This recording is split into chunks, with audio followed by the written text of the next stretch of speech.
Сәлем қыздар, менің каналыма қош келдіңіздер. Сіздермен бірге мен Гүлнұр. Бүгін осындай керемет болып көтерілетін, дәл осындай үлпілдек, жұп-жұмсақ кекс жасайтын боламыз. Ол үшін видеоны соңына дейін көріп, менімен бірге болыңыздар.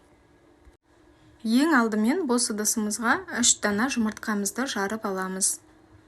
Онан соң 150 немесе 200 грамдай стаканмен қантты саламыз өлшеп. Және оның үстінен миксердің көмегімен жақсылап араластырып аламыз. Осылай жақсылап көтерілу керек. Жұмыртқамыз әппақ болғанша миксермен араластыру қажет. Ал енді оның үстінен 200 грамдай айран құятын боламыз. Менде дәл осындай стаканмен толтырып құйдым. Және миксермен тағы да араластырамыз. Массамыз толық ерігенше осылай араластырып алып, одан соң үстінен 150 грамдай күнбағыс майын құятын боламыз. Және тағы да араластырамыз.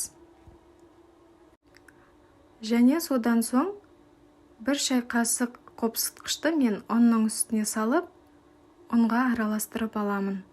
Және ұнды електен өткізе отырып, массамызға саламыз және жаймен араластырып аламыз. Ұнды бірден салып жіберуге болмайды, себебі пісіп жатқан кезде кексіміз көтерілмей қалуы мүмкін. Сондықтан дәл осылай бір емес бірнеше бөлікке бөліп, електен өткізе отырып, салып, дәл осылай миксермен араластырып алу қажет. Мен ұнды шамамен 500 грамдай қостым. Масса толықтай қоймалжың қою болғанша көз мөлшерімен саласыздар. Ұнның тығыздығына байланысты. Аздап сұйықтау болған соң мен үстінен тағы да ұн қостым. Және дәл осылай араластырып алдым да, үйде қалған осындай өріктің вареньясы болатын, оны да осылай арасына қосып жібердім. Жақсылап араластырып алып,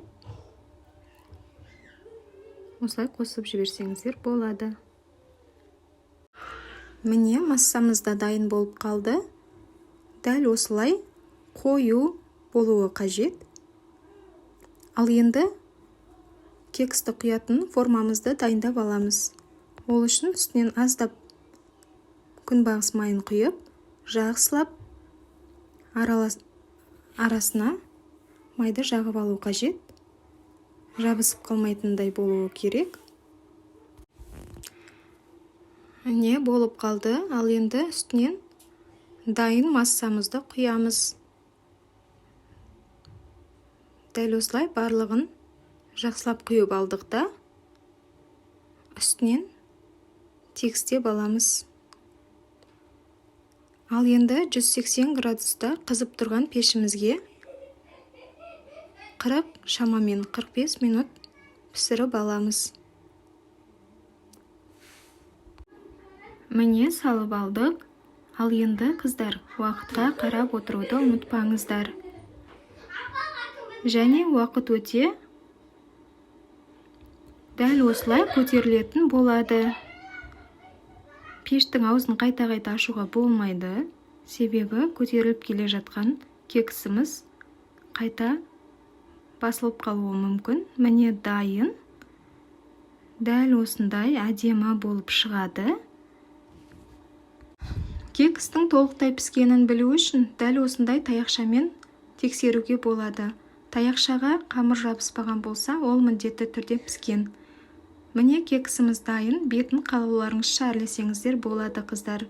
Видео ұнаған болса, Гүлнұр Ақберді каналына тіркеліңіздер. Маған лайк басып пікір жазуды ұмытпаңыздар. Ас болсын.